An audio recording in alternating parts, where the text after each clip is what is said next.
ക്രിസ്തു സ്നേഹത്തിൻ്റെ സന്ദേശവാഹകരായ ഏവർക്കും യേശുമിശിഹായ്ക്ക് സ്തുതിയായിരിക്കട്ടെ. തിരുസഭ മാതാവ് ഇന്ന് നമുക്ക് നൽകുന്ന വചനധ്യാനം മർക്കോസിൻ്റെ സുവിശേഷം 6-ാം അധ്യായം 7 മുതൽ 13 വരെയുള്ള വാക്യങ്ങൾ. 3 പാദങ്ങളായി ഈ ധ്യാനത്തെ നമുക്ക് ക്രമപ്പെടുത്താം. 12 പേരോട് ആവശ്യമില്ലാത്തത് കൊണ്ടുപോകരുത് എന്ന് കർത്താവ് ആഹ്വാനം ചെയ്യുന്നു. ജോഡികളായി പോകാനും ദൈവത്തിൻ്റെ സ്നേഹവും മാനസാന്തരത്തിൻ്റെ സന്ദേശവും പ്രചരിപ്പിക്കാൻ ആവശ്യമായതെല്ലാം അവർക്ക് ഉണ്ടാകുമെന്ന് വിശ്വസിക്കാനും യേശു തൻ്റെ അപ്പോസ്തലന്മാരെ ഉപദേശിക്കുന്നു. വിശുദ്ധ ഇഗ്നേഷ്യസ് പറയുന്നത് പോലെ, നിന്റെ സ്നേഹവും കൃപയും എനിക്ക് മതി. തിരസ്കരണം നേരിടുമ്പോൾ അതുപേക്ഷിച്ച് വീണ്ടും ആരംഭിക്കാൻ അവരെ പ്രോത്സാഹിപ്പിക്കുന്നു. ബാഹ്യമായ അടയാളങ്ങളെക്കാൾ, ബാഹ്യമായ സുരക്ഷിതത്വത്തെക്കാൾ ആന്തരിക ജീവിതത്തിൽ ശ്രദ്ധ കേന്ദ്രീകരിക്കേണ്ടതിൻ്റെ ആഴത്തിലുള്ള ആവശ്യകത യേശു ഊന്നി പറയുന്നു. ദൈവവുമായുള്ള എൻ്റെ ബന്ധം പരിപോഷിപ്പിക്കാൻ എന്നെ സഹായിക്കുന്നത് എന്താണ്? എൻ്റെ വിശ്വാസ ജീവിതത്തെ ആഴത്തിലാക്കുന്നതിൽ ആരാണ് എന്നെ പിന്തുണയ്ക്കുകയും നയിക്കുകയും ചെയ്യുന്നത് എന്ന ബോധ്യം വളരുവാൻ വേണ്ടി അവർ അവരുടെ സുരക്ഷിതത്വത്തിൻ്റേതൊന്നും കരുതരുത് എന്ന് കർത്താവ് അവരോട് പറയുകയാണ്. നമ്മുടെ യാത്രകളിൽ എപ്പോഴും നാം ഓർക്കുന്നത്, നാം മറക്കാതിരിക്കുവാൻ എപ്പോഴും ആവർത്തിച്ചോർക്കുന്നത് നമ്മുടെ പേഴ്സ്, താക്കോല്, ഫോൺ ഇവയൊക്കെയാണ്.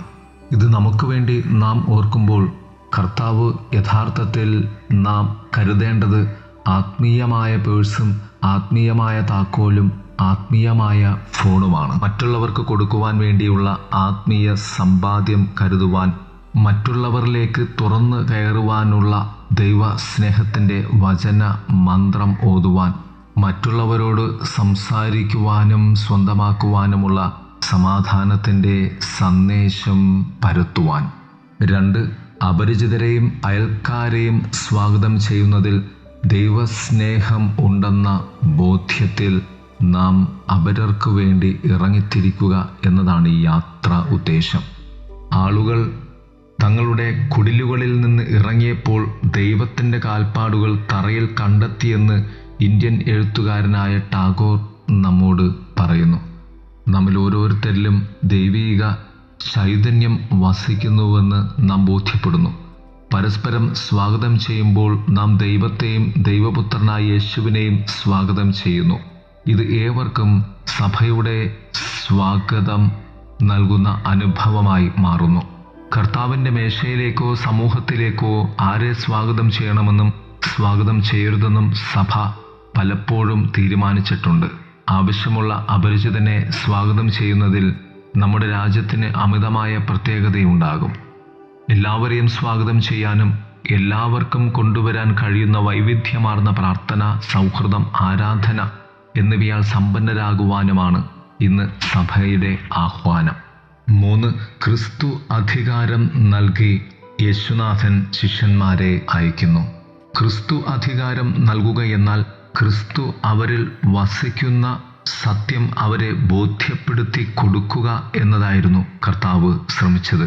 യേശുനാഥൻ്റെ ഓരോ സൂക്ഷ്മഭാവങ്ങളും അവരിൽ ഉണ്ടാകണമെന്ന് കർത്താവ് ആഗ്രഹിച്ചതുകൊണ്ട് കർത്താവ് പറഞ്ഞു, നിങ്ങളുടെ സുരക്ഷിതത്വത്തിന് നിങ്ങൾ എടുക്കേണ്ടത് അധികമായി ഒരു വടി മാത്രമാണ്. ഇതാണ് പുറത്തുനിന്ന് വരുന്ന ആക്രമണങ്ങളെ ചെറുക്കുവാൻ വേണ്ടിയുള്ള ഏക ആയുധം. ബാക്കിയെല്ലാം അവരുടെ ശരീരത്തിൻ്റെ പ്രാഥമിക സുരക്ഷിതത്വത്തിന് വേണ്ടിയായിരുന്നു. താവ് ഇവിടെ പറയാതെ പറഞ്ഞത്, നമുക്ക് എത്രയധികം സുരക്ഷിതത്വത്തിന് വേണ്ടിയുള്ള മാനദണ്ഡങ്ങൾ, സാധനങ്ങൾ നാം എടുക്കുന്നുവോ അത്ര കണ്ട് ദൈവിക സംരക്ഷണത്തിൻ്റെ സുരക്ഷിതത്വങ്ങൾ നമ്മിൽ കുറയും എന്ന സത്യമാണ്. 12 പേരും കൂടി കൊണ്ടുപോകേണ്ട ഏറ്റവും വലിയ സമ്പാദ്യം യേശുനാഥൻ്റെ വചനമായിരുന്നു. ആ വചനം അവരിൽ മാംസം ധരിക്കുവാൻ വേണ്ടി അവർ കരുതേണ്ടിയിരുന്ന കരുതൽ, യേശു അവരിൽ കരുതിയ കരുതൽ തന്നെയായിരുന്നു. അത് ദൈവത്തിൽ നിന്നും അവർ സ്വന്തമാക്കേണ്ട മഹാദാനങ്ങൾ ആയിരുന്നു എന്നതാണ് സത്യം. ഏറ്റവും ഒടുവിലായി സമാധാനവും ശത്രുതയും. എല്ലാവർക്കും നിങ്ങൾ നൽകേണ്ടത്, എവിടെ കയറി ചെന്നാലും നിങ്ങൾ നൽകേണ്ടത് യേശുവിൻ്റെ സമാധാനമാണ്. എവിടെ നിന്ന് ഇറങ്ങിപ്പോകുമ്പോഴും നിങ്ങൾ ശ്രദ്ധിക്കേണ്ടത് ആരുടെയും ശത്രുതയുടെ പൊടി പോലും നിങ്ങളിൽ പറ്റിപ്പിടിക്കരുത്. നിങ്ങൾ എല്ലായിടത്തും ഉപേക്ഷിച്ച് കടന്നു വരേണ്ടതും ഈ ശത്രുതാ മനോഭാവം തന്നെയാണ്. അഥവാ നിങ്ങളിൽ അത് ഇല്ല എന്ന് ഉറപ്പുവരുത്തുവാൻ വേണ്ടി നിങ്ങളുടെ കാലിലെ പൊടി പോലും നിങ്ങൾ തട്ടിക്കളയേണ്ടതുണ്ട്. അതുതന്നെയല്ലേ കർത്താവായ യേശുനാഥൻ അന്ത്യത്താഴവേളയിൽ 12 ശിഷ്യന്മാരുടെയും പാദങ്ങൾ കഴുകിക്കൊണ്ട് പറഞ്ഞത്, നിങ്ങളിലുള്ള ശത്രുതയുടെ ഏറ്റവും ചെറിയ കണങ്ങൾ പോലും ഞാനിതാ കഴുകിക്കളയുന്നു എന്ന്. സമാധാനം എന്നത് അധികാരമാണ്. പിശാചിൻ്റെ മേലും രോഗത്തിൻ്റെ മേലും മരണത്തിൻ്റെ മേലും ഉള്ള അധികാരം. പുതിയ നിയമത്തിൽ കർത്താവ് തൻ്റെ ശിഷ്യന്മാർക്ക് നൽകുന്ന ഏറ്റവും വലിയ അധികാരമാണത്. ലോകമെങ്ങും പോയി നിങ്ങൾ സുവിശേഷം പ്രഘോഷിക്കുക എന്ന് പറഞ്ഞുകൊണ്ട് ലോകം മുഴുവൻ നിങ്ങൾ നൽകേണ്ടതും ഈ അധികാരം തന്നെയാണ് എന്ന് കർത്താവ് ഓർമ്മപ്പെടുത്തുന്നു.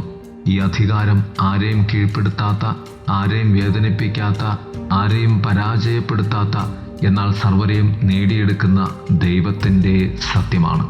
പ്രിയരെ, നമുക്ക് ദൈവത്തിന് വേണ്ടി, സുവിശേഷത്തിന് വേണ്ടി, ക്രിസ്തുവിന് വേണ്ടി നമുക്ക് യാത്ര ചെയ്യാം. ദൈവം നമ്മെ സമൃദ്ധമായി അനുഗ്രഹിക്കട്ടെ.